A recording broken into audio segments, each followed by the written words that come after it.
hearing from the crowds that you're tough as woodpecker. He's apologising for kicking a drop goal. Jorgensen, Max Jorgensen, no, he didn't. Oh my goodness me! Rock's there, Rock! He's got the record. Tom Wright, just too good. This is ecstasy for Wallabies fans.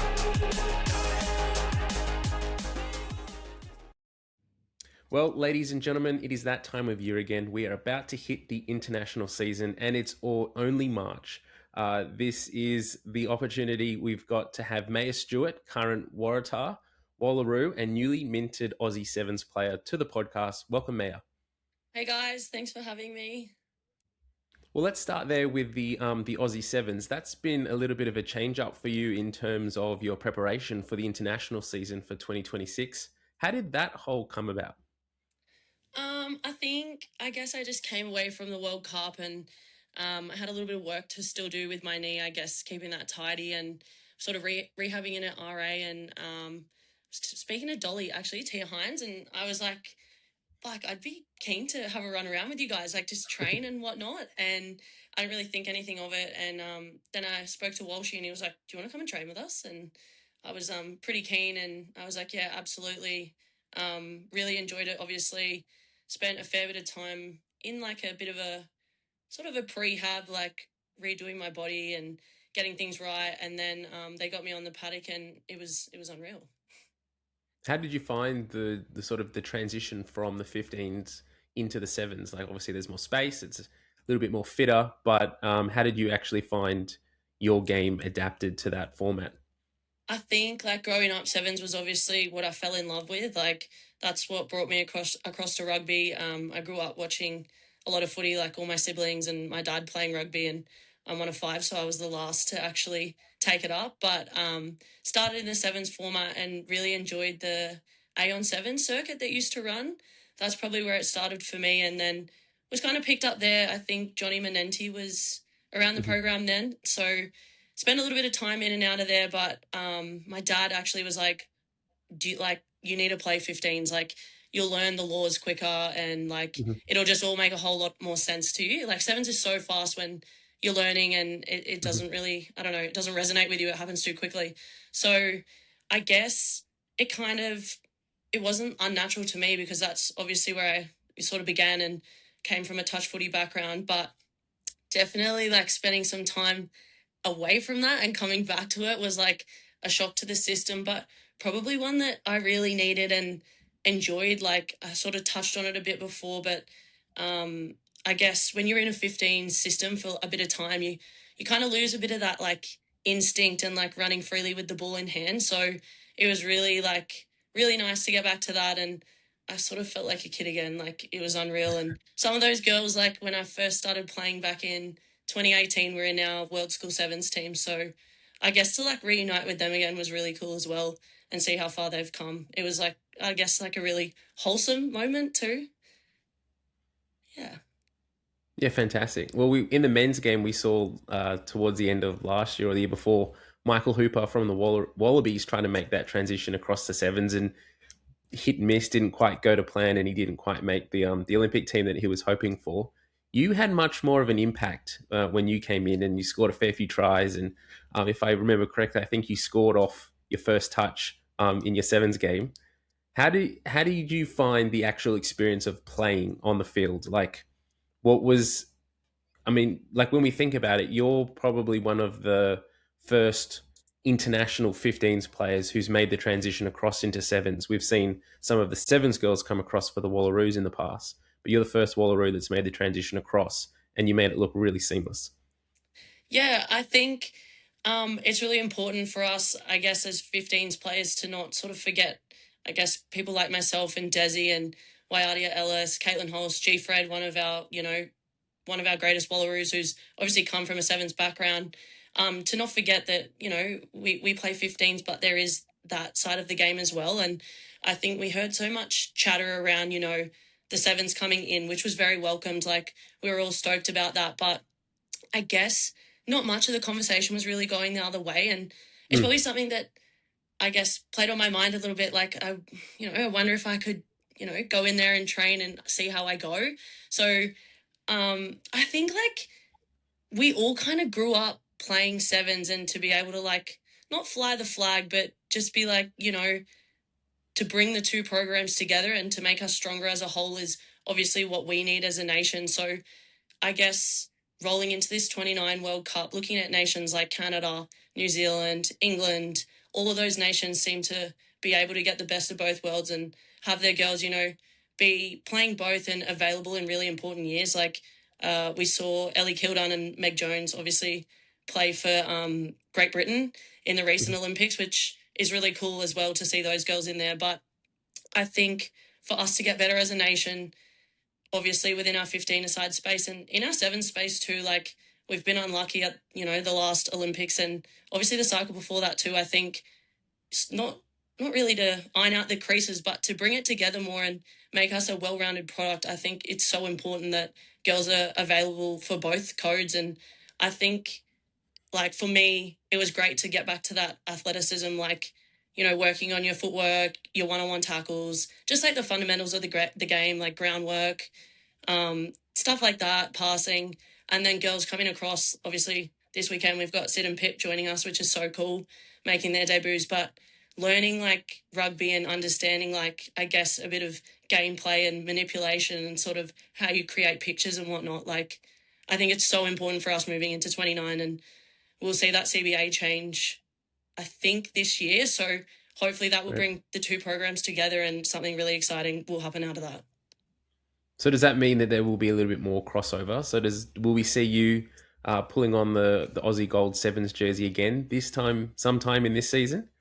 I'm not sure. Hey, like I enjoyed it so much, and that's what I hope for. I hope to see more faces, doing both. Like everyone would love to see Maddie Levi, pull on the jersey for the Wallaroos, and obviously we got to see Charlotte Caslick, like one of the greats of the game.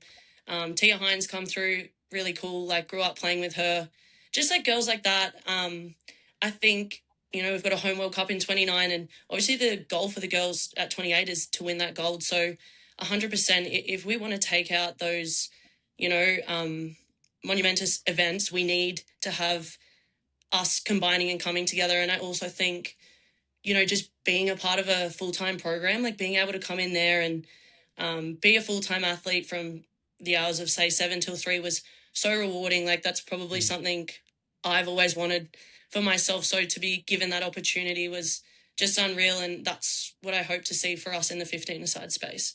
So, yes, hopefully more of that. I want to see heaps of the youngsters in there. I want to see the Sevens girls come over our way, like the Bellinasses of the world. It would be unreal. Yeah, that'd be fantastic. Yeah. There's definitely some talent there that would be great in a Wallaroos jersey. Yes. But obviously you're in camp now for the Wallaroos. You've got your first test of the year coming up on Friday. Let's talk 15s now. We've had a change to the roster, to the playing year. We're not normally talking about the first Wallaroos test of the year coming up in March. How is that change of calendar? How have you found it? You haven't played a minute of Super W yet. You've been lucky enough to play Aussie 7, so you've been fit and running around and having that good preseason. But have you found this preparation to this window and this new calendar year different? Yeah, absolutely. I mean, we're so used to rolling into a super season and you kind of see who your form players are, who's emerging and whatnot. So coming out of a World Cup year is it's pretty crazy to be like, oh, the first thing we're playing is test matches. I guess a bit of that drive to go and play sevens was sort of me thinking as well, this is a 6-month window and I need to be fit and ready and also stimulated rugby-wise as well in a high-pressure environment. So a bit of that came from there, but it's definitely been different. But I think it'll be beneficial. I think the go is to line it up with the Women's Six Nations to have all of that sort of playing at a similar time, which makes sense, moving forward.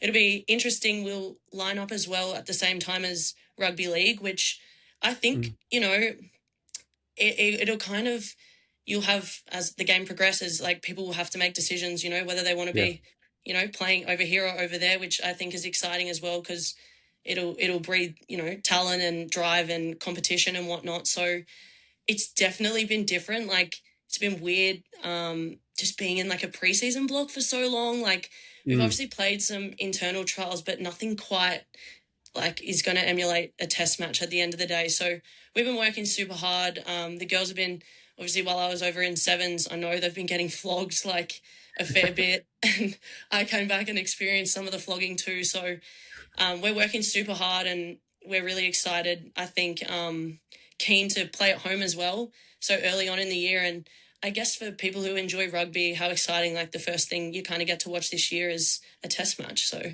how good. Yeah, and when we look at the year for the Wallaroos, we'll get to this game against Fiji in a little bit. But when you look at what lies ahead, like this is a pretty unique season for the Wallaroos. Like you're heading over to the US for the first time. You've got Scotland coming here to do some tests here. You're playing an Anzac test for the first time ever, which is awesome. There's so many opportunities for the women's game with these new changes. It must be exciting as a player to be involved in that. Yeah, 100%. I think, you've probably heard from us for a while. We want more games. We want more test matches and whatnot. And that's been delivered this year. So that's really exciting. You touched on the Anzac Day test. That's probably something that, me and my boyfriend have probably spoken about, being like, how good would this be? Like, why have we not done this in the past? Yeah. So that's so cool. Like, what a crazy day in history to be able to, something that we did together. Now we get to go out and sort of honour that and play a good, hard, game of rugby. How unreal. I think that's so exciting, and sort of the marketing opportunities off the back of that and the way that, we roll through and promote these things will say a lot as well. But Scotland coming here is really cool. Obviously, Sione's coaching over there now. That adds, a bit of flair to that fixture as well. It's always great to start with Fiji, but heaps of us have never been to America, so that's going to be really interesting too. Yeah, it's an interesting time to be heading over there, that's for sure, but it's only a few weeks away. So you play, for the listeners who might not know what the Wallaroos schedule is, you play this fight Friday against Fijiana, and then pretty much in the space of 2 weeks, you're in the US and you're facing Canada first up. Yeah, we literally play Fijiana this weekend. I think we come out of camp for 4 days and then we fly out to the US. But in saying that, this game against Fiji is going to be massively important rolling into, you've seen Canada at the World Cup. They're a formidable side. So this game this weekend is really going to set the tone for, I guess, that following test match against Canada. Yeah, so let's talk about that game on Friday. So Fijiana down at GIO Stadium, which is the first time in, I don't even remember the last time Canberra hosted a test match. So that's historic in its own right. But the Wallaroos have made some pretty interesting decisions, or there's some new faces, I should say, coming into the 15 and the 23. Who excites you most around this new talent that's come into the Wallaroos this year and is getting their opportunity this Friday? I think, obviously, having spent some time with sevens, seeing like young players like Pip and Sid come across, I think is really exciting. They probably weren't playing a lot of footy over there, so I think it's really important that they're over here, and sort of broadening their understanding of the game as well has been really cool. But they just come in with such athleticism, and they're able to, sort of swipe that to the side and hone in on the more, I guess, finer details around the game.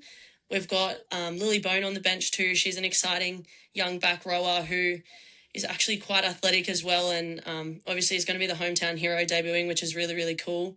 Like, so special. Brooklyn, who had a great stint with Oz A, actually, and has been playing with the Force for some time, and I believe she played over in New Zealand for a bit as well. I think it's so cool. I think it's really important coming out of the World Cup that we're building depth in these positions.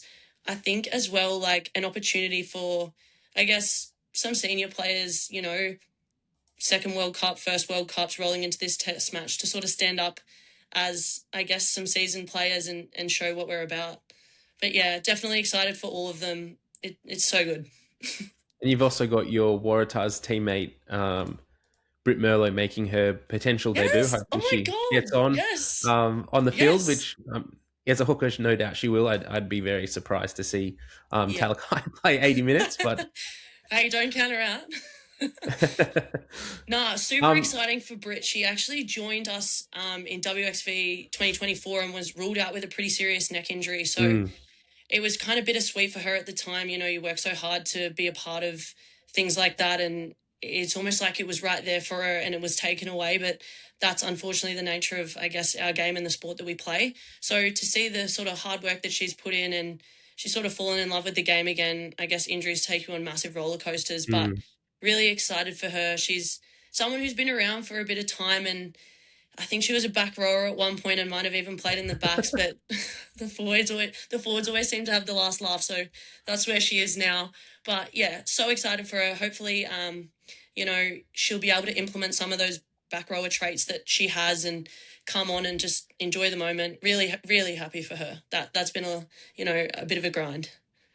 So looking across this 23, you sort of mentioned it before, but there's a nice kind of amalgamation of new faces coming in, but some of the old guard there that we've come to expect be in a Wallaroos 15-23.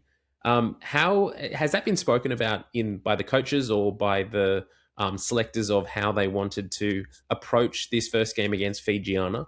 Obviously, with that calendar coming up, and you're right into test matches and heading to the US very quickly, you need every minute you can to sort of get your best 23 formed and ready, but also you're giving opportunities to the new girls coming in. Yeah, 100%. I think definitely, obviously we see Sid come in, Pip come in, a couple of starters as well. I think just giving them minutes and time in the saddle is so important. Obviously G-Fred's been around for some time and she's seen a lot of footy, but I guess going over there, if anything were to happen, it's we've got these girls who are brand new and they're in our squad and they just need time playing the game. So I think honouring that is super important and they've worked super hard. But I guess it hasn't really been touched on in that sort of way, but we kind of understand that, if these girls are here to play and they are called up, they need to be ready. So we obviously take Fijiana, seriously, and it's going to be it's always a tough battle against them. You never know what's coming. You prepare for offloads and for some reason they're doing a kicking game. You just can't preview them. But I think giving girls time to play and making sure that they have minutes there. And I guess for the last few weeks we've been training in those combinations and changing those up a fair bit as well. So nobody quite knew what was going to happen, but we're all backing the 23 that are there to do a job and then roll into that Canada game and obviously do the same thing because it's going to be another level again. For sure. Now, we're very excited to see how the Wallaroos perform on Friday, and these girls do get their first opportunity in the gold jersey. But taking more of a wider look at the season that is 2026, has there been much talk from the coaches and I guess the S&C around how they've structured this season? Obviously, we spoke before around Super W being played in June. You're playing a handful of tests at the beginning of the year. You then have a break. You play your domestic season, and then you're back in playing tests later in the year as well. Has that been spoken about? Is there load management changes to how you prepare for that? I guess it has been touched on sort of.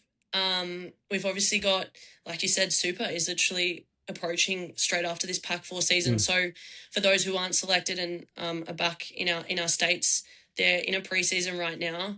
So while we're away, they're sort of grinding it out there and laying, I guess, the platform. Definitely interesting coming back, not being a part of that preseason, which is kind of weird, but there's a few of us who have been there for some time. So I guess you kind of just filter in and, roll with the punches. As for the upcoming test matches, I assume there'll be a whole lot more camps. We're always, training in our hubs, which is really cool. And we do get a bit of, I guess the coaches fly around a bit, you'll see some this week, some that week, but it's good to have a good mix of, I guess, different voices and attack coach, defense coach and whatnot. We do a whole lot of Zooms. It's such a unique situation. We don't have the luxury of obviously, being full-time, but we do make it work. But I guess there's a whole lot of trust there that people are, working hard and doing what's required of them because it is so different to anything we've ever sort of experienced before. But in saying that, we've been doing the remote thing for some time now. So I guess it's that, but for a bit of a longer period and hopefully a lot more camps. That's the best thing for us, coming together. If we lay the platform of fitness and skills within our sort of hubs, and when we come together, it's not so much about learning game model, it's learning how to play together and unlock what's beside you, which I think is the next step up for us. a lot of it's been development around game model and system and shape and things that we're playing. But if we can sort of knock that out the park early and understand who's around you and what they're good at, it'll just make for such a better game. And I don't know, that's that humming feeling that, sort of happens when we get together in camp, knowing that, Falicki's on my outside and she's going to bloody run through like 5 people, so send her on her way. Stuff like that. Like, I think that's probably the biggest learning for us this year, is learning how to play together and unlocking what's around us. You've sort of mentioned it a little bit already, but if there's one player that you're most excited to play alongside, and for fans who may not know yet, who are you most excited to play with and that we should be, as Wallaroos fans, watching out for? Oh, I kind of touched on it then, but Faliki Bahiva is just a beast. Like, I grew up back in 2020, 2021 through to 22 playing at Randwick with her and a lot of the girls who are in the team now, and she is just so powerful. Like, honestly, it's insane. The weights that she lifts in the gym are insane. She accidentally deadlifted 220 kilos the other day, put the wrong plates on and, got it done. Just pushed it out. It's actually insane. Like, she's someone that, you think that they're tired and you give her the slightest bit of encouragement and she's back on her feet and ready to run through a brick wall. It excites me so much. Like, obviously we've seen what Eva can do, and she very much reminds me of Eva, but she has ball skills. She sees stuff and she just wants to play. It's really exciting. Even seeing her play last year, knowing that, it was her debut year and this is just the start for her, knowing that we're rolling into 29 and we sort of have her there and we can nurture her and, build her up to be something really exciting. Oh, I love watching her play and I love having her on my team. I don't like being against her at all. Yeah. I'm hoping we can see some line breaks from her like we saw Brady O'Gorman a few years ago stretch away for the Waratahs. So that's going to be awesome. I think you will. Honestly, she's been throwing some mean dummies at training. The footwork, the goosey comes out. Honestly, a bit of everything comes out. I love it. Fantastic. Looking forward to seeing that on the field. Let's talk a little just about coaching. So what's currently happening with the Wallaroos is we had at the end of the World Cup last year, Joe Yap finished up as head coach with the Wallaroos and took an opportunity overseas. We have Sam Needs in the role interim at the moment, and then RA is still in the process of finding the long-term Wallaroos head coach, yet to be announced. How has that sort of process been from your perspective, having sort of an interim set of coaches taking over for these first few tests and then someone else potentially coming in midway through the season, hopefully not changing things up too much for you, but potentially comes in with a new set of eyes, a new way of playing, all of that type of thing? Yeah, Needs is doing an amazing job. I mean, he kind of just picks up where we left off, which is cool. He's been a part of our Waratahs program, and then obviously we've seen him come in, I think in 2024, he joined us. So he's been working alongside most of the forwards for some time. For me, I actually haven't spent that much time with Needsy because he's been over at the forwards, but I've had the luxury of, spending a bit more time with him now.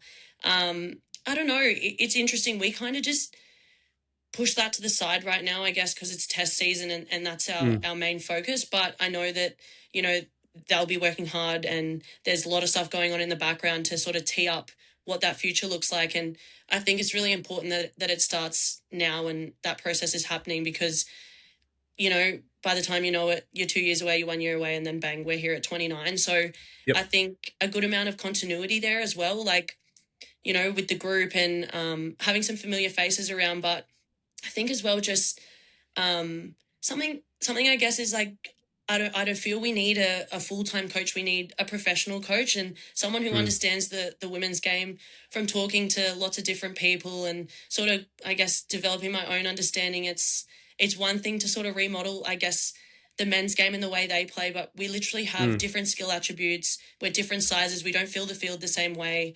Even stuff like phase play, like it might take them 3 phases to get across the field. It could take us 5. Like, it's so interesting just looking at that. And I think having a great understanding of that. So hopefully it's someone, who comes in and respects that side of us and is able to, I guess, get the best out of us and whatnot. But for now, Needs is holding down the fort and doing an unreal job. But I think that's all going on in the background. So I don't know when that will be announced or how or when, but yeah, it's all happening. Well, you just need to go out there on Friday and absolutely smash it, score 6 tries, and everyone will be happy. Yeah. No pressure. For you personally, what does 2026 hold? Like, what's driving you? Do you have any goals that you want to achieve? You've been in the Wallaroos now for a few seasons. You're one of the leaders in that back line. How do you keep yourself motivated on task? So interesting. We had Matt Giddo come in today, which was really cool to be able to pick apart his brain, and someone I watched growing up, I guess, as a really young guy as well. And we sort of touched on stuff like that. It's knowing what your skill sets are, and then understanding, things that you need to work on, but always keeping, I guess, what you're really good at good, and working on your weaknesses. I guess drive is something that I've always had. Like, I'm very competitive, and I've been around for some time, but I think just wanting to be the best and knowing that our team probably hasn't at all reached that capacity yet. Like, knowing where we're at and what's to come is really exciting, but I think maturing as a player too. I guess as a young winger, you don't really sort of look at the game the way that I do now. Like, I probably was just catch the ball and run and tackle hard, and it was very simple. But with the way that wingers are playing now, more skill sets are required, and I guess your understanding of the game it needs to improve and improve rapidly. And that's been really cool for me. Just like knowing that I can pop up on the left-hand side and have touches down there, or hold a defender and influence, the way that we play is really exciting. And I guess looking for work and stuff like that, it's more about, I guess, adding more strings to your bow and adding something different. And yeah, I think motivation-wise, I always feel motivated. Like, I'm always itching to play and itching to train. And I guess the people that you surround yourself with too, like our Waratahs team is, a massive driver of that. Some of my best mates are there, and obviously here at Wallaroos too. But yeah, I think trying to evolve and grow, but remember where you are and what got you there in the first place. But definitely been watching a whole lot more footy and sort of picking apart different aspects of the game. It helps having a front rower that's my boyfriend. So like understanding a bit more around line out and scrum and like things that happen there that influence what we do over in play. And I guess just watching more footy and sort of analysing unique parts of the game where it's like that could potentially be an opportunity for me or something else really excites me. So I've kind of evolved from being that young kid who just caught the ball and ran and was a little bit athletic to now actually probably developing a much broader understanding of the game. And it sort of feels like the game slows down a bit now. Like, everything used to go so fast when I was young, and now it's like, no, I see things differently and I see shape and movement better. Like, it's crazy, I guess, a bit of frontal lobe development. But yeah, I think things like that, just exciting knowing what's to come in 29 and the young group of girls that we have coming through and building that and building a future. Like, I guess we have the capability to do something really special in 29 and leave a legacy. So looking at 28 even as well, like, I'd be lying if I said that wasn't a goal of mine. Like, wanting to sort of have that, I guess, golden era for women's rugby. Like, we could be onto something really special here. So stuff like that just really excites me. And if there's one thing, one game, one experience in 2026 that you're looking forward to most, we spoke before about all the opportunities with travel, being away with the team for a few weeks at a time, that Anzac test. What is the most exciting thing that you're looking forward to? Obviously, we love the travel. I've never been to America before, but I think being able to play on home soil, I don't think you can really grasp that feeling. Like, having so much family, and obviously we played over in England, and I had a bit of family come over there. There's just something so special about being able to play at home and have relatives and loved ones there and school friends and people who sort of played a part in your journey. Home tests are just unreal, and the way that they seem to be laid out this year is really exciting as well. And I guess, like, I'd be lying if I said I wasn't keen for the Scotland game. Like, Sione was someone who taught me a lot, and I loved, sort of learning under him, and was unreal. So it'll be interesting and a bit of redemption after that USA game, you know. Felt like he kind of got not one up on us, but he had the last laugh. So I'm pretty keen for those Scotland games as well. Yeah. Fantastic. Well, fans, make sure that if you're in Canberra, get there on Friday afternoon to get to GIO Stadium. Make sure you're there to cheer on the Wallaroos. If you can't get there, make sure you tune in on Stan Sport. I think it's 5:30 kickoff. But yeah, Right. if you had anything you wanted just to say to the fans to get them to get to Wallaroos games at home this year, what's one thing that you can say to the fans to get them excited about the test season being here already? Oh, goodness. Come down and watch Lachie run over some people. Come down and watch Eva backfence carry. Come Yep. down and watch Desi's twinkle toes, Freddie's work rate. Come down and see, us play some really good rugby. Fantastic. Well, thank you so much for your time. May it go well on Friday. We're very much looking forward to seeing the Wallaroos kick off 2026 and get as many wins as possible in that calendar year. Yes. Thank you so much for having me. Awesome. Go well. Bye.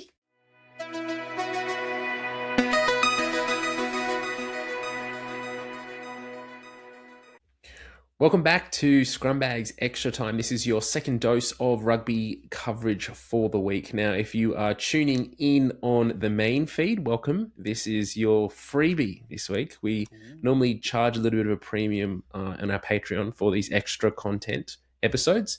But with the Wallaroos test this weekend, the interview you've just heard with Mayor Stewart, we thought, why not put it on the main coverage, more coverage for the main feed, more coverage for the Wallaroos, the better. Lachie, you're back with me. Weren't able to make that interview with Mayor Stewart, but was really interesting chat to hear her perspective on what lies ahead for the team in 2026 and all the changes that's been made in the system and everything to do with that. Let's get into the content though, because we try to keep these extra time episodes fairly short and sharp. Let's start with Wallaroos because that's where we've just come off that interview. So they've named this morning their team for their first test of 2026 against Fijiana on Friday night. Now, I'll quickly just run through the 23 names just in case those people listening along or watching along on YouTube haven't seen that team name yet. So we've got in the 1 jersey, Brianna Hoy, 2, Adiana Talakai, 3, Bridie O'Gorman. In the second row, Caitlin Leaney and Ash Fernandez. In the back row, we've got Captain Sika Pesi Palu, Emily Chancellor, and Piper Duck. At 9, Sam Woods from the Western Force. We've got a debutant also from the Western Force, Nicole Leddington in the 10 jersey. Number 12 in the centre pairing, Cecilia Smith, who's we've all seen and know very well from her World Cup last year. And then joining her for the first time across from the Aussie Sevens program is Sydney Taylor in the 13 jersey. In 11, we've got Brooklyn Techie Joyce for her debut, along with Maya Stewart, who we've just spoke to on the podcast at 14, and Fetala Maleka is playing 15 this week. On the bench, Britt Merlo from the New South Wales Waratahs is in line for her debut for the Wallaroos. Falaki Pahiva is in 17 alongside Eva Kapani in 18. Mac Leonard from the Western Force in 19. Lily Bone is getting her potential debut in the 20 jersey. Piper Simons also across from the Sevens program in the 21 jersey, and rounding things off with their fair bit of experience, 22 Georgie Friedrichs and 23 Desi Miller. Lachie, there's some pretty interesting decisions and choices here from Sam Needs and the Wallaroos coaching staff. Where do we start with this? What's the biggest change or the biggest name inclusion that you were probably not expecting to be named this morning? It's always a funny one after a World Cup. You're going to expect some turnover, and I'm very keen to hear exactly what May had to say earlier. It sounds like you had a great yarn with her, and we all know that she can talk, which is unreal. So keen, and thanks again for landing that one for us, Mitch. I'm most interested about the Sevens coming across. I'm always excited to see that because it's been done so successfully across the ditch in New Zealand, in the UK, especially the US and Canada do it so well. I love seeing Sid Taylor at 13, and I love that she's starting. I think that's really exciting because it takes off pressure, I think, actually having a player like that start, because you have the insurance policy of our most capped centre in Georgie Friedrichs coming off the bench to support if needed. You're also partnering her with Ceci Smith, who's really calm and composed. You've got plenty of people around Sid supporting her in that back line between Ceci and Maya and Vitala. I think she's going to be really well looked after. The other one that really excites me is Nicole Leddington at 10, and that's because it's not just a Western Force combo, it's a club combo. Goes way, way back with Sammy Wood, and I'm really excited to see her get a crack because if you got the chance to watch her in action through Super Rugby W, she's really cool, calm and collected as well, can cover the midfielder at a pinch, can cover fullback at the pinch, but the fly half role is still something that isn't 100% nailed down, especially across the board in Aussie rugby. But for this women's side, we've seen Vitala Maleka there, we've seen Laurie Kramer there, we've seen Arabella McKenzie there in the past. It's been a bit of a revolving door, plus Laurie Kramer in and out. So super excited to see Nicole get a shot and with someone who she knows so well inside her. So one of the things we spoke about with Mayo Stewart in the interview was the balance that they've struck in this Wallaroos 23 with new faces coming in for the first time to get their opportunity in their first cap in the gold jersey, but also balancing it off with experience and players who've been there, were in the roles, leadership particularly in that World Cup last year. How do you think that they've gone with that? Do you think that was a successful decision to play some of these newer faces, particularly in key game driving positions? Yeah, I think so. And it kind of ties in what we mentioned with Sid, like she's well sandwiched and well supported. So I think the best example of that is Sid, of course, being well sandwiched. But also you look at the bench too, and there's no one who is entirely doing it alone. Like, for example, you've got Piper Simons, who's on debut, but the people supporting her off the bench, G. Fred, 38 caps, Desi Miller, 23 caps. They've got a really established group that can swing from 15 to fullback as well if needed. So, like, you've got Tala to cover from fullback into 10 if required. You look at someone like Lily Bone, who's done her dues all the way through sort of like Australian Rugby Shield. She's played club footy. She's played a couple of seasons of Super Brums. She's a really exciting prospect who is not just experienced in games-wise, but also physically a lot stronger, a bit older than would usually see debutantes coming in. So I'm really excited to see her have a crack. And she comes off the bench with Eva Kapani and Mac Leonard, two of the most capped forwards of all time. So I think they're doing a really good job. And the other debutante that we need to mention, Britt Merlot, absolutely has earned that spot and is so familiar with the front rowers that she'll be up against, especially with Faliki alongside her on the bench and Bree Hoy. Like she's really well supported. Plus Bridie Ugoyamon, of course. So I love that everyone has almost like a support person, an exit buddy, someone who they know and have played with at club or state level. It just means that this group is going to be really. It's not going to be cohesive, but they're going to be familiar, and I think that's important. Yeah, I think one of the things that's interesting with this Wallaroos team is when we talk about selection and we go cast our mind back for the last few years under Joe Schmidt, but also previous Wallabies coaches. When it gets to the Wallabies and in the men's game, we're often talking about teams being picked purely based on talent and not necessarily like we've just got the best scrum half with the best fly half, the best fullback with the best wingers in Australia.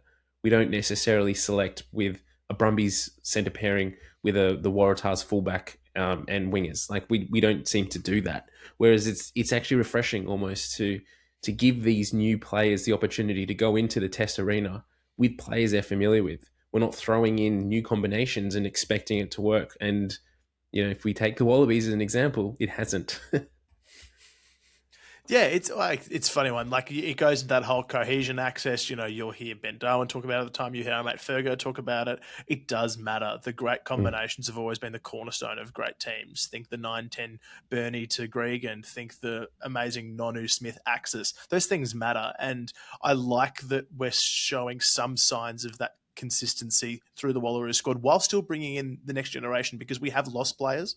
There's no denying that we've lost key players. I look at that and I think, geez, how great it would be to have a Lane Morgan running the cutter there for a new 10. But these things happen. It's a competitive market in women's sports, particularly with our cross-code rivals in NRLW. So you've got to bring new players through. You said it. Well, we don't say it on this. We don't say it on big, this podcast.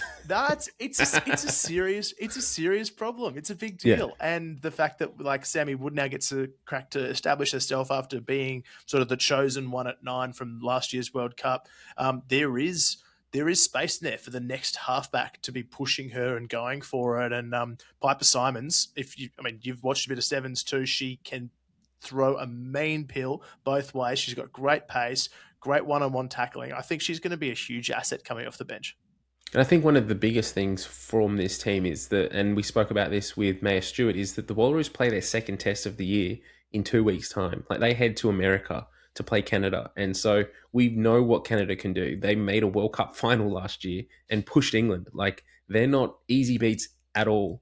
And so the Wallaroos have to, the travel element alone is massive. Going over to the US with everything that's going on in the world at the moment, that's a massive task in of itself. But then you need to consider that like this team, we touch wood, we don't pick up any injuries. But then you then start to look at that tour to America and who's available and game management and game minutes and all this type of stuff. And take into account as well that the preparation for this season has been completely different. Maya touched on it, that she's usually doing pre-season in Sydney, ready for a Super W season with the Tars. And all of a sudden she's in Wallaroos camp with players and getting absolutely flogged by the Wallaroos conditioners and about to go into a test match. There's a whole lot of unknowns with this Wallaroos season. There's a lot of things up in the air. But as an Australian rugby fan, it's exciting to see them, first of all, get this opportunity against Fijiana, but also do it in a place that Test rugby has been long and sorely forgotten about down in Canberra. Yeah, well, it's kind of the Wallaroos' place to set up shop now, right? They had a great game against the US there last year, but, we all know that the GIO isn't the top stadium on everyone's list, and let's be frank about it, it needs a lot of work. But the fact that it was overlooked for a World Cup means that it is now at serious risk of very rarely seeing a Wallabies game. I would love if we can at least keep some kind of national test there. The Wallaroos are a great place to start, and as much as I'm a bit iffy about still running things like double headers and 2-game sort of tickets, I don't know. I feel strange about it being so early. It feels like because there hasn't been Super W, Mitch, there hasn't been momentum driving people's interest and engagement. And like that was a big part of our driver to try and get Mayor on. We want to be able to talk about it, promote it, get people down to the game. But 5 p.m. kickoff on a Friday isn't exactly, screaming, get down there and be a family-friendly time. So I don't know. If you can get down there. Let's drive engagement. Let's chuck it on the telly. But I don't think there's been a lot of forward planning, particularly around this game. And that concerns me from an optics perspective when you see 74,000 piling in to watch the Tillies play an Asian Cup final. I don't think there's 7,000 who are going to get there for 5 o'clock kickoff. I want that not to be the case.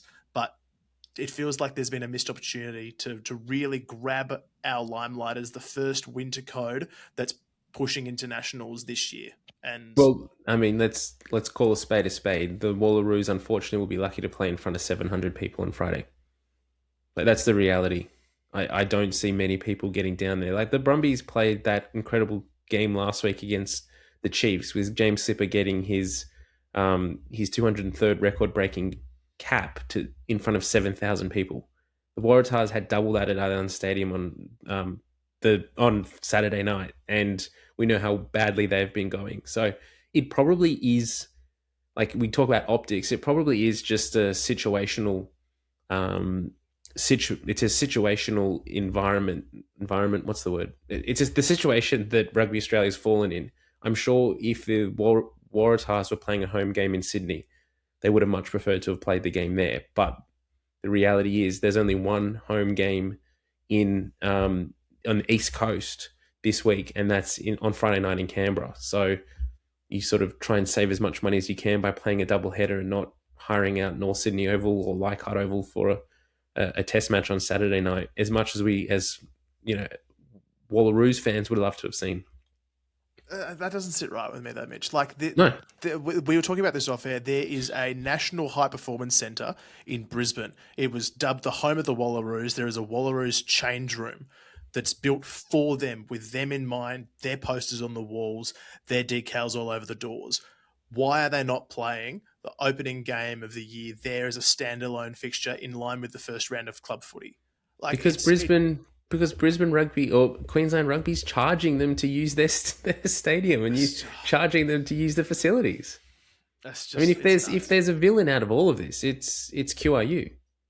Like we could have Les Kiss as Wallabies coach right now if the QRU had played ball. They hadn't, and now they're not allowing the Wallaroos to play in Brisbane at Ballymore this weekend.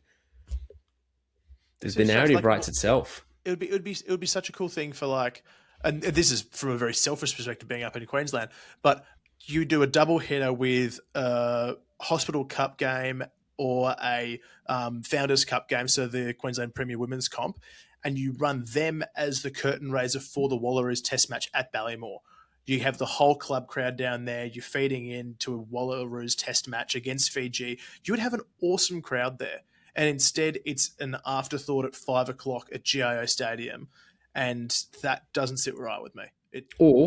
Or last weekend was the what do they call it? The Australian Club Championship in Sydney. Warringah Rats hosted that. Play it then. Have 3 games. Have the female game, then the men's game, and then the Wallaroos play at Warringah Oval. Yep, job done. Yeah, strange one. Very strange one. But who are we? We're just wankers on a pod, Mitch, so we got nothing to say except stuff behind a paywall. That's it. That's it. And unfortunately, this isn't behind a paywall, so Phil Wall gets to listen to this one for free. We'll still invoice you, Phil. It's all good. Now let's move across. Actually, Rocky, any last things you just wanted to say around Wallaroos team, the game against Fijiana, a prediction? Give us a prediction. A prediction? Oh, the only prediction I have is that it's dangerous. It's very dangerous when they've had limited preparation. We know they've been around camp for about 2 weeks. A lot of these players are familiar to each other, but there are new key players in key positions like 10 and 13. So I wouldn't be surprised if they leak some early points against Fiji, just defensively trying to get themselves aligned. But at the end of the day, I think we have a 4-0 record against Fijiana in women's tests. The Vivale Bowl is one of the more significant annual trophies that the Wallaroos play for. It's really important that they get off to a winning note before they head across to Pac 4. Now, there's not really a world rankings tick for this. Obviously, it would be bad if we went down. I'm more interested in us cracking Pac 4 and making WXV1. That's a roundabout way of me saying I think it's going to be fairly loose and high scoring. A lot of drop ball, a lot of broken play. That will suit players like Brooklyn Tiki-Joyce, Maya Stewart, Sid Taylor for sure. And then, wow, you bring on G, Fred and Desi off the bench. I reckon we're going to see some points. I hope so. May did say that it's due to rain a little bit. It's apparently tomorrow. It's the weather's going to change a bit down in Canberra. So you don't really know what a Fijiana team can do when it rains. As she said in the interview, you expect them to throw the ball around and they kick, and you expect them to kick and they pass. So could be anything. But Maya's going to score 6 tries, like I said in the interview, and we'll all be good. Minimum, yeah, at least 6 tries. I should have said. Let's keep moving though, and move across into Super Rugby Pacific Round 7. So we've had the teams announced this afternoon, 2 o'clock time, as what is the current case for Super Rugby Pacific in 2026. We will focus on the Aussie teams because who really cares about New Zealand? They haven't won anything anyway. But we've got the Aussie Crunch game. I don't know if it's Tar Week. The Waratahs it's a big week. Head to Canberra, coming off an absolute brain fade against the Blues last week. The Brumbies coming off an absolute godsend finish against the Chiefs. And some interesting decisions, some big ins and some big outs for both teams. Yeah, I reckon the Tars are probably the best place to start because the most heat's on them, right, after last week. So they've just made one change to the starting lineup. Andrew Kellaway's come in for Harry Potter, who they're saying is out with a quad injury. Personally, I think they've probably given him any injury possible to get him out of that starting game against after. Didn't he break his hands? Well, he certainly didn't have any. He was dropping everything, the poor bugger. So I think quad injury quote unquote. Read of that what you will. Kellaway offers a lot of coverage, but he needs to have a big one. I think they're drawing on his experience and calmness in big games down in Canberra, because there's so much that they need to go right for them to get a result there. In the Brumbies though, I think that's the interesting one. Just a couple, they've insisted on keeping Darcy Breen there at tight head, which I found surprising, and I think that that's actually an opportunity for the Tars, given how much their front row has overperformed. Make no mistake, the Brums are still very much favourites at home, but I think it's going to be closer than people think.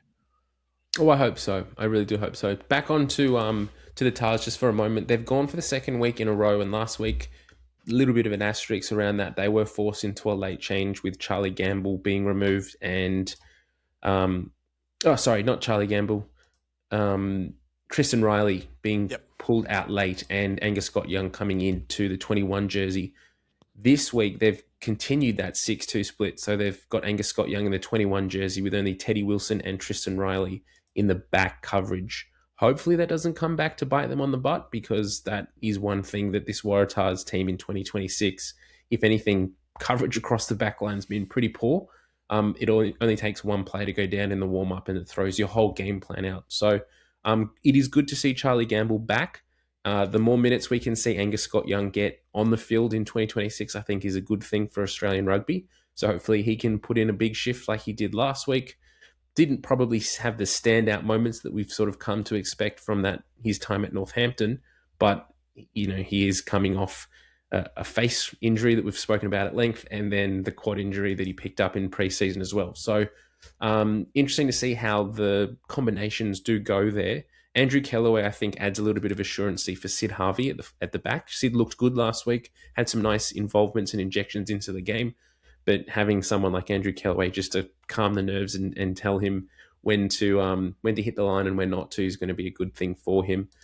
Across to the Brumbies, I think it's quite interesting to see that in the second row, they've chosen to bring in Lachie Shaw straight back from injury and drop Nick Frost completely out of the 23.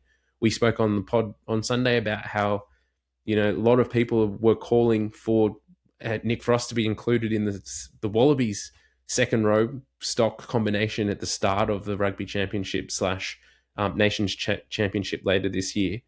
He's struggling to fit into a Brumbies 23 at the moment. Yeah, I mean, it goes down to how well Lachie Shaw was combining with Caden Neville. It's something we spoke about a bit, and Toby McPherson, who also provides coverage at 6, probably comes into consideration with Reimer Moore an out-and-out 7 off the bench. So I mean, they've got plenty of options. You've got Bobby Valentini in that back row, for goodness sake, with Charlie Cale. But I think it's just a testament to the depth that they've got down there. Other pods and platforms have spoken about it. But Lachie Shaw had not done anything to show that he deserved to be dropped. He was out with illness, and I think he absolutely deserved that place there. And how good that your fourth cover at the moment is Nick Frost. So any late changes, they can bring in someone who's an out-and-out test player, and that's really exciting for them. They also bring back Oleg Sapsford, who provides a lot of coverage, which is really exciting for them too. And also David Feluai is kind of a bit of an unsung story there. We saw Hudson Crichton do a really good job sort of papering over the cracks in the past few weeks, but Feluai is their first choice 12, a huge inclusion when you consider that you've got Lawson Crichton and Joey Walton in the centres. Neither of those have the same ball running threat that Feluai does, and outside Pritchard, they've probably got the size on Crichton and Walton, so that's a big watch in the midfield. If the Tars can even get parity there against those two, they give themselves a shot. Yeah, I think what we've spoken about it the last few weeks from our wrap-ups and reviews of the Waratahs season so far, but this Brumbies team, I think, will be pretty similar approaching this game like the oppositions the Blues and the Reds have in weeks gone past. Let the Waratahs have the ball as much as they want in the first half and tire themselves out in attack to score maybe 10 points, if that, and then just go hard in the second half and blow them away. If I was Lachie Shaw this week, I definitely would not be accepting any food or drinks from Nick Frost, because it's clear that there's been some kind of poisoning scam down there. It's the cleaning ladies 95 all over again. That's it. The one thing that I will say will be interesting to see how Bernie Larkham approaches his game management, particularly of his drivers. One thing we've spoken about around the Brumbies is there's a lot of minutes going into the likes of Declan Meredith and Ryan Lonergan, and rightly so. The Brumbies have needed those guys to steer the ship around, and they've won games because of it. But at what cost? Like, there's going to be a time where these guys need a break. And when they got a break a few weeks ago against the Drua, unfortunately, it didn't seem that Ed Med or Thorne were kind of up to the task. So, again, last week, they're named on the bench and both of them didn't get any minutes on the field. So, do we see another 80-minute performance from Lonergan and Meredith? It'll be interesting to see how Larkham approaches that. Yeah, I just think if they're playing well, why pull them if it's tight? I think like if they're so they don't get tight. Well, like the thing is, like if they're up by 2 or 3, or they're down by 2 or 3, and the game is in the balance, does Stephen Larkham trust Tane Emmett to close out a game yet? The recent signs say that no, he doesn't. Nope. I'm not sure that if in this season they're going to have the flexibility or the what am I looking for? The availability to do that and give that to Edmed. I think almost this season looks as though if Declan Meredith isn't available, it's Tane's. But otherwise, Tane is looking at warming the bench, getting 20 or 30 minutes where he can in games that are possible, and it's Super Rugby Oz for him, which is pretty intense, seeing as though he started a Wallabies test last year. Yep. And I mean, we were calling at the time that we didn't think he was the right choice for those test caps anyway. But yeah, I guess the Brumbies are so heavily reliant on both Meredith and Lonergan that the worst thing for their season at this point would be for either of them to pick up a long-term injury, because the next guys up don't seem to be having that same impact. Lachie, your tip for this one? I think it's Brumbies again. You know, there's a slipper milestone, and so far he's 2 from 2 in his milestone games against big opponents. So I think they're probably going to get it done. I would like to see the Tars push them. I want to see the Tars do well in this game and show that they're still in the hunt for finals. But for me, it's Brumbies pretty comfortably. What do you think? My head says that it's. I don't even know if it is my head actually, but Brumbies should win this by a bonus point if you consider the way they're playing compared to the Waratahs. But the thought in the back of my mind keeps saying Dan McKellar knows how to coach against the Brumbies. He knows what Tar Week is. He's been down there for so long. If there's one game in the season that he can get the team up for, it's this one. So if there was a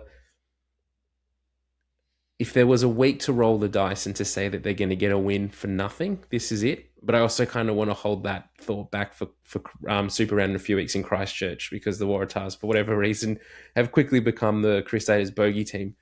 But yeah, like I very well could. I don't think the Tars will win by any means, but I very well could see them getting a losing bonus point out of this. But my head says, Brumbies by 20. Yeah, agreed. Okay, let's keep moving. The second game on Saturday afternoon, 4:35 p.m. New Zealand time kick-off, which who knows what time that is in Brisbane or Sydney, is the Queensland Reds playing the Hurricanes in Wellington. Now, there's some interesting choices. No, I shouldn't say that. I said that last time about the last one. Yeah, you put the mockers on them, and geez, didn't they show us up? No, that's true. Big talking points, I think, for this one is Harry McLaughlin-Phillips gets the 10 jersey, retains the 10 jersey from last week against the win over the Fijian and Drua. But big positive signs for anyone in Australian rugby. Tom Liner comes into the 22 jersey.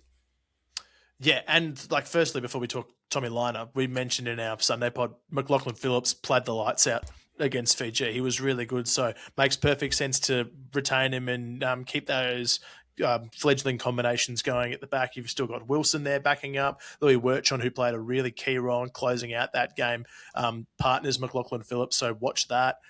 It's still a very solid side, and it's boosted by Fraser McWright coming back into the fold as well. Tom Liner, though, that's the headline. It has to be. This is the guy from the Lions series who was parachuted in. He's now finds himself on the outer. We haven't seen him since the Lions series. First game we've seen him in action, and I am so excited because he has everything to prove. Like, things have got crazy around the 10. People are talking Declan Meredith to be parachuted in. They want Carter Gordon there for the next 10 years. What about Ben Donaldson? What's Lolosio doing? Tommy Liner's going, hey, I was the guy during the Lions series. Like, what about Isn't Tommy me? Liner talking about leaving? Like, he's that pissed off that he's out. He wants out. Exactly. So that's floating around too. Like, think about his brothers over at Benetton. The younger ones just come to the Reds, but there's plenty of chops that could drag him back to Europe if maybe Australia and Queensland don't play their cards right. My one question for you, Lachie, as a Queensland, maybe you have the answer to this, but why can't Les Kiss maintain the health of a number 10? Where's Carter Gordon? Why is he injured again? Great point. How many fly halves do they have injured now? 12? Well, good thing we've got all the fly halves. Otherwise, we'd be screwed, wouldn't we? We've got five of the top 10 at the moment, so it's insane. And good on HMP that he stays there. No, Carter's got they've said a minor leg injury. So I wonder if that's something to do with the hip flexor or whatever was going on there. But, watch and see. Honestly, I think for the Reds, and they might not like it, but they are such rank outsiders going in against the Hurricanes at the Cake Tin. They are flying, those guys. And if you throw the kitchen sink with hungry players who've been rested, like Tom Liner, like Fraser McWright, who come back into the mix, who knows? Who knows what could happen? Maybe they come away with a bonus point. Maybe they do the impossible. But I still think it's Hurricanes by sort of double digits. Do you get any sense that there's an upset coming? Oh, I'm not looking at the team that the Canes have named. So, just going through it, Warner Dearns has been having an incredible 2026 and he's just getting better and better. Devon Flanders, Creffy comes back into that 7 jersey. Peter Lachie at 8. Like, that back row is just... I know... And then the back line. And then the backline, Mitch, it's disgusting. Ruben Love's back. Fianga Nofo, Geordie Barrett, Billy Proctor, Sullivan, Morby. Like, where do you start? Like, it's just any one of those is fantasy top scorer of the week, it feels like. Look, this will be a really interesting game, I think, because there's been so much talk in Australian rugby about what the Reds have done. And so far this season, they're 4-1 so far. They're on a 4-game winning streak. They weren't great against the Waratahs round 1, but they've looked really good since then. Can they go to Wellington and actually trouble the Canes? And that's going to be the biggest thing. Like, they've been talking, there's all this expectation on them as a team, but this is when it gets real. This is where if they want to be title contenders, they need to come away with at least a losing bonus point. Yeah, I think that's my pass mark for the Reds. And that sounds insane that you can lose and get a pass mark. But if you walk away within 7, I think that's better than people across the ditch expect. You've got to remember that we and our teams, Aussie teams, are treated like absolute shit across the ditch. Make no bones about it. They don't care. And why should they? We have not won a Super Rugby comp since 2014. They rightly look at us and go, you're not a threat. If the Reds go over there and they knock off the Hurricanes or they scare the living daylights out of them, we start turning heads. It's come off the back of a couple of really big Brumbies wins over big major Kiwi opposition. The Reds do some damage in Wellington. People will take notice and people will start taking them seriously. If they do the impossible, and it's not impossible, but I reckon it's 10-1 outsiders, people are going to start flocking to Suncorp. They're just sitting under 20,000. Yeah, it'll be massive. And then you throw in the fact that you might see some big debuts for the Force in a fortnight or two at Suncorp. Reds go 5-0 in their past 5 games and beat the Hurricanes in Wellington. Holy shit, the lid will be off. You will not be able to contain my excitement. We might get to see what's under that cap for the first time.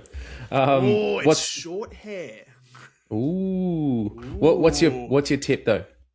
My tip's still Canes by 10. I think it's going to be high scoring. I can see a full-time score of 45-35, which that probably sits right with me at the moment, something like that. But yeah, that's why a bonus point is the tick for me for the Reds. What about a losing bonus point, right? Not a 4-try bonus point. Well, they can't because it's the 3-try margin. So that's the only way you can get the bonus point while you lose. You can't double up anymore. Damn. Yeah, I could see this going to golden point, honestly.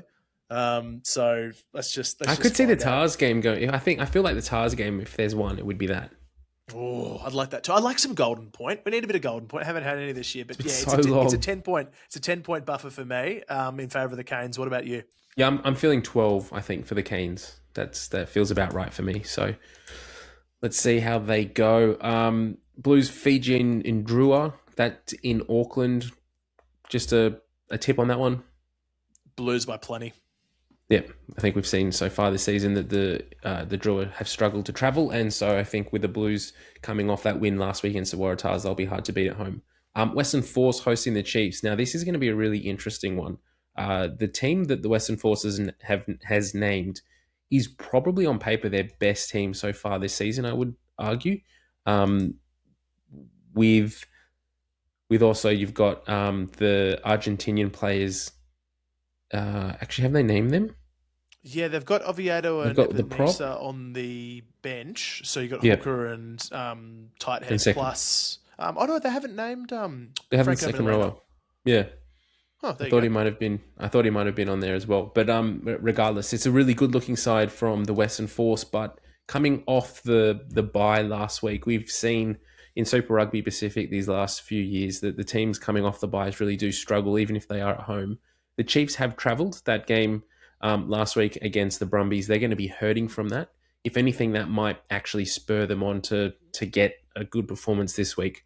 So, do you see a world where the Western Force can trouble this Chiefs team and pull off the unthinkable like the Brumbies last week? I can see them troubling them. I'm not sure I can see them winning. I am very nervous for the Force backline in particular. Like, we know that the Chiefs pack is massive. They are strong. Obviously, they're going to roll out a huge, particularly that the back five of the scrum is really impressive for me. Lord, Arcoy, Finau, Jacobson, Parker. That's their big, angry men. The vast majority of whom have played All Blacks, and Arcoy's sort of there and thereabouts. So that's imposing at the best of times. They will match physically, if not push, Swain, De Crepney, Tizano, Ekawasi. What frightens me, I think, is how powerful the Chiefs' backline is, and they really dropped the ball against the Brumbies, right? Like, they should have iced it late. They had their chances. They didn't do it. They will be stinging. They have brought Leroy Carter in one step from the wing to 13 with Tupaia. That is young bucks against the old bulls of Kurtley Beale and George Bridge. As much as I want to see, the old dogs stick it up them, I really am nervous about what Quinn Tupaia could expose in Beale defensively.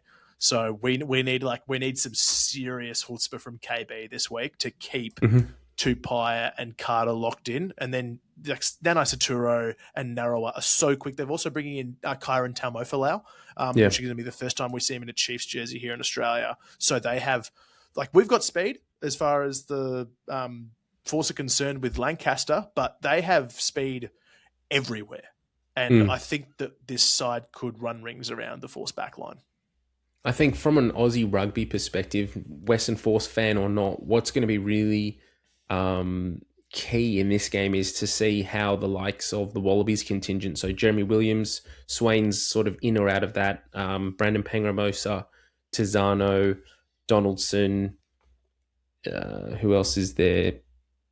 Lancaster, I guess, to a degree, how they stand up. So there was an article that came out last week, I believe it was, in the Guardian, with an interview with Joe Schmidt, and what he was talking about was coming off a Teams meeting or like a Zoom call with all of the leaders of like the Wallabies leadership group, and sort of saying that what I need to see from you now is setting an example in your super teams, taking it a step above, and you need to start leading by example. And so that's when you start to look at these guys like Williams, like Swain, like Champion De Crepney, like both Williams and De Crepney. One of them is a capped Wallabies captain. Williams is also very close to being that as well. He's the Force captain. So these guys need to step up, and this is where they need to start performing. It's all well and good to put in a good performance against Moana Pacifica, but you need to step up as a Wallabies test player against the likes of the Chiefs and the Crusaders. And so it's a lot of pressure on their shoulders. Let's see if they deliver. This has got Crep legacy game written all over it for me. Especially when I look at that back row, Finau, Jacobson, Parker, all of them are a similar frame build to Crep, and Crep's a psycho. Like we were lucky enough to chat with him in preseason. He absolutely loves the physical stuff. He wants to go up and belt blokes. This is the game that he needs to do that in a big way. We know Carlo's absolutely bonkers as well, but he is not the same frame as Crep. Crep needs to start asserting himself with the ball as well as without it, and this could make or break him as the Wallabies 20. Like everyone's talking Charlie Cale. What's going on with the back row? No one's talking about Crep. Crep's captain the Wallabies. He's played over 60 games of top 14 and has come back and made a name for himself. I think this could be a huge game for Nick Champion de Crespigny. Well, I'm glad I've got him in my fantasy team, so hopefully he puts in a big shift for me. But Lachie, your tip for this one? After gassing them up, I still think it's Chiefs. I think the Chiefs will be furious after their and they've been rinsed too across the ditch. Like New Zealand media has savaged them after giving up a 17-point lead. I mean, who goes to Canberra and beats the Brumbies though? Well, hopefully the Tars, if you're talking. The Reds. The Reds, they're the only ones that have done it so far this season, mate. Come on. It was a championship season, baby. I think it's the Chiefs with a bonus point. Plenty. But I'm not surprised if the Force give them a good scare early. Yeah. Yeah, I think I can't see the Force winning this one. It would be awesome if they did, but I think honestly, it would be one of the best Super Rugby results since we went Pacific. For the Force to get up over a lot of people's finalists, title favourite, they've played a grand final the past 3 years in a row. That would be such a big win and drive so much hype for all the goodwill that they've generated with the Lomax signing. It would be massive for them. Well, just think what would happen across the dish if they did lose. Because if the Force win this, let's Chiefs be real, cut from the comp. It'll have to be 1 or 2 points. Like it's a penalty on full time, or it's extra time, or it's something. Like it's pretty much what happened last week. That's the only way I can see the Force winning this one. And if the Chiefs lose it'll be Chiefs. It'll be Chiefs. We're putting on false hope. It will be Chiefs. But if it's not, we called. I would love to see it though. I would just love to see like all of the Waikato region just melt into the ground. It would be interesting. Anyway, one last bit of news that I wanted to just get your thoughts on, Lachie. And we're shifting across into Test Arena now. So we're going from Wallaroos Test Arena into Super Rugby, now back to Wallabies in Test Arena. But we've had a coaching update announced this week, and that is that where's his name? Scott McLeod, the New Zealand attack coach, will be taking on the position of defense coach, will be taking on the position of assistant defense coach for the Wallabies under Les Kiss. Your thoughts on this appointment? Honestly, I don't know enough about him to say. Really, like we have his resume that we've seen. He's done 2 World Cups with the Kiwis. He's got them through to finish 3rd and 2nd respectively at those World Cups, even though the Kiwis call that a failure. He is clearly very well credentialed. Pretty sure he's doing a lot with Bernard Foley over at Kubota at the moment, and has done for the past few years. Got them a title, which is no mean Bring him feat. home. I'm about it. Like it's always funny the debates that come up around, we've got too many Kiwis or too many international people coaching in Australia. If they're the best person for the job, bring him in. Don't have everyone coming from abroad, but there will still be consultancy coming from Lord Laurie, which I love. I love that he's staying around the setup in some capacity, but he seems like a no bullshit guy. So I'm very interested in seeing what he can bring. And if he is the defensive specialist, then it gives Les the opportunity to keep tweaking things in attack. The Reds attack has definitely been the best part of their game since Les has been there. It's the defense and the discipline that worries me. So if they bring in a hard ass from across the ditch, who curiously is from Waikato, where you're hoping dissolves into the turf, we very much want to keep him around because, I'm excited. These things excite me because it means we're talking about Wallabies footy again. I don't hate the appointment, but I do hate the optics of it. I think it is. It's disappointing that the first coach that is announced to join Les Kiss is a Kiwi. And we talk about it and all the time about just the limited opportunities for Australian coaches. I just would love for an Australian to have got that position or to be announced first. Whether it's just a thing of timing around, wanting to announce this, like why why are we drip feeding information? That's another question. Like, we look at what New Zealand has done in the last month. They've been able to announce their head coach, and this last week they've announced their whole coaching structure underneath that. Why are we drip feeding information? Like, we know Les Kiss has been the appointed Wallabies coach for what, 6-8 months? Is it since it's been announced? It's been a long time. Yeah, why are we only finding out who the attack coach is now? The defense coach? Sorry, who's taking over the set piece? Who's taking over strength and conditioning? Like, who joins Les Kiss?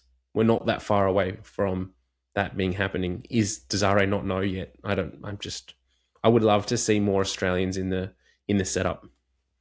Yeah, well, I'd just like to see the whole team, to be honest. Like, you touched on it there, and I think it's probably in starker light given we've seen the All Blacks roll out, Tana Umaga, all their big guns all at one time, Tamati Ellison leading up the Maori All Blacks, they did it all in one big go. That's great. We know exactly what's going on over there. It is frustrating when we've had this problem for longer and haven't solved it or answered it. So I can absolutely sympathise with you there.